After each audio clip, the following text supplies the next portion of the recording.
নমস্কার। আজ 25শে জুলাই বৃহস্পতিবার। আজকের কয়েকটি গুরুত্বপূর্ণ সংবাদ পড়ছি আমি রাজেশ সাবর। মুসলিম বিবাহ আইন বাতিলের বিরুদ্ধে আদালতে যাচ্ছে ইউডিএফ।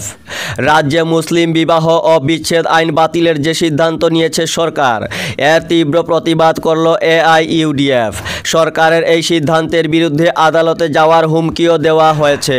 এ বিষয়ে নিজের প্রতিক্রিয়া ব্যক্ত করতে গিয়ে সরকারের কড়া সমালোচনা করেন এআইইউডিএফ বিধায়ক হাফিজ বশির আহমেদ। তার কথায়, এই আইন বাতিল হলে এর নেতিবাচক প্রভাব পড়বে মুসলিম সম্প্রদায়ের উপর। শিলচরে স্পা পার্লারে পশ্চিমবঙ্গ পুলিশের হানা, গ্রেপ্তার মালিক। নাবালিকাকে যৌন হেনস্থার অভিযোগ। স্পার আড়ালে নাবালিকাকে যৌন হেনস্থা। সুনির্দিষ্ট অভিযোগের ভিত্তিতে শিলচরের এক পার্লার মালিককে গ্রেপ্তার করল পশ্চিমবঙ্গ পুলিশ। মঙ্গলবার রাতে শিলচর হাসপাতাল রোডস্থিত ওই পার্লারে অভিযান চালিয়ে শতাধিকারীকে গ্রেপ্তার করে পশ্চিমবঙ্গ পুলিশ। গতকাল ট্রানজিট রিমান্ডে তাকে কলকাতা নিয়ে যাওয়ার কথা থাকলেও হঠাৎ শারীরিক অসুস্থতার জন্য সম্ভব হয়নি। আজ ধৃতকে কলকাতা নিয়ে যাওয়ার কথা রয়েছে। বর্তমানে শিলচর মেডিকেল কলেজ হাসপাতালে ভর্তি করা হয়েছে ধৃতকে। শহরের হাসপাতাল রোডের একটি অভিজাত স্পা পার্লারের বিরুদ্ধে অভিযোগ দীর্ঘদিনের।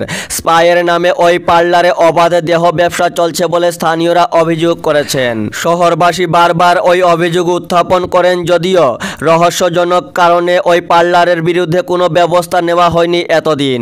শেষ পর্যন্ত এই পার্লারের বিরুদ্ধে অভিযানে নামে পশ্চিমবঙ্গ পুলিশ।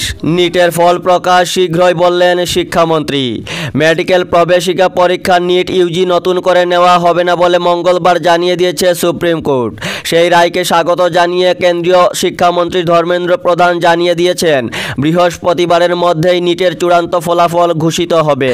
সেই সঙ্গে পরীক্ষার নিয়ামক সংস্থা এনটিএ পুনর্গঠন করা হবে বলেও জানিয়েছেন শিক্ষামন্ত্রী।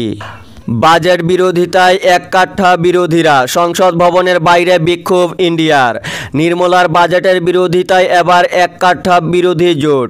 গতকাল অধিবেশন শুরুর আগেই সংসদের বাইরে প্রতিবাদ প্রদর্শন করে ইন্ডিয়া জোট। এদিন বাজেটের প্রতিবাদে রাজ্যসভাতেও প্রতীকী ওয়াকআউট করেন বিরোধী জোটের সাংসদরা। বাজেটে বঞ্চনার প্রতিবাদে এদিন সংসদের বাইরে প্রতিবাদ প্রদর্শনে সামিল হন লোকসভার বিরোধী দলনেতা রাহুল গান্ধী, সোনিয়া গান্ধী, সপা নেতা অখিলেশ যাদব, তৃণমূল সাংসদ ডেরেক ওব্রায়ান সহ অন্যান্যরা। বাজেটে ব্যাপকভাবে উপকৃত হবে অসম, বলল প্রদেশ বিজেপি। কেন্দ্রীয় বাজেটে আগামী দিনে ব্যাপকভাবে উপকৃত হবে অসম। এবারের বাজেটে প্রথমবারের মতো রাজ্যের বন্যা নিয়ন্ত্রণে সাহায্যের আশ্বাস দেওয়া হয়েছে। এতে এখন এই সমস্যা দ্রুত সমাধান করা সম্ভব হবে। গতকাল এক বিবৃতিতে এই মন্তব্য করেছেন প্রদেশ বিজেপির মুখপাত্র। বাজেটে কোনো রাজ্যকে অবহেলা করা হয়নি দাবি কেন্দ্রীয় অর্থমন্ত্রীর। কেন্দ্রীয় বাজেটের বিরুদ্ধে ক্ষোভে ফেটে পড়েছেন বিরোধীরা।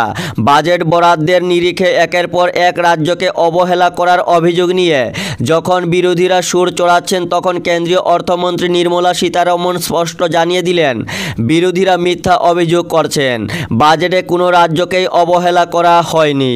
বাজেট নিয়ে অসমের মুখ্যমন্ত্রী বলেছেন, দেশে কোনো কালে এই ধরনের বাজেট পেশ করা হয়নি।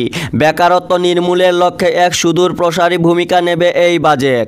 মুখ্যমন্ত্রী গতকাল দিল্লিতে কেন্দ্রীয় অর্থমন্ত্রী নির্মলা সীতারমণের সঙ্গেও দেখা করে অসমের বিভিন্ন বিষয় নিয়ে আলোচনা করেছেন। 3 মার্চ যুবকের মৃত্যু, কাছাড়ের ডিসিএসপি সহ 7 জনকে নোটিশ হাইকোর্টের।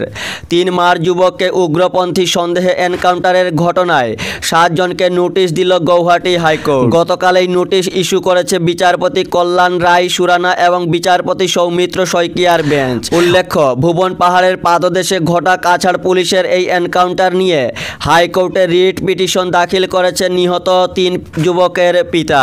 তাদের হয়ে আদালতে রিট পিটিশন দাখিল করেছেন আইনজীবী কুলিন গঞ্জালভেস।